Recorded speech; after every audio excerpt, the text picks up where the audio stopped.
ଗଧିଆ ଓ ବଗର କାହାଣୀ। ଥରେ ଗୋଟିଏ ଗଧିଆ ତା ଶିକାରକୁ ମାରି ଖାଉଥିବା ସମୟରେ ତା ବେକରେ ଗୋଟିଏ କଣ୍ଟା ଅଟକିଗଲା। ଗଧିଆ ସାହାଯ୍ୟ ଖୋଜିବାକୁ ବାହାରିଲା, ଯିଏକି ତା ବେକରୁ ସେହି କଣ୍ଟାଟିକୁ ବାହାର କରିଦେବ। ତାପରେ ସେ ସାହାଯ୍ୟ ଖୋଜି ଖୋଜି ଏକ ବଗ ନିକଟରେ ପହଞ୍ଚିଲା। ବଗ ହଠାତ୍ ଗଧିଆକୁ ଦେଖି ଭୟଭୀତ ହୋଇ ଥରିବାକୁ ଲାଗିଲା।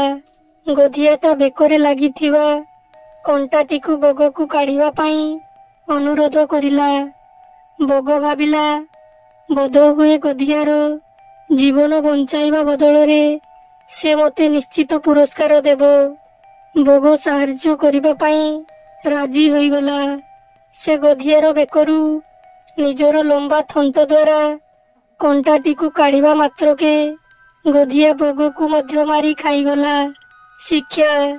ଏହି କାହାଣୀରୁ ଆମକୁ ଶିଖିବାକୁ ମିଳେ ଯେ ଯିଏ ଦୁଷ୍ଟ ତା ଉପରେ ବିଶ୍ୱାସ କରିବା ଉଚିତ ନୁହେଁ ଏବଂ ତାଠାରୁ କିଛି ଆଶା ରଖିଲେ ନିଜର ହିଁ କ୍ଷତି ହୋଇଥାଏ।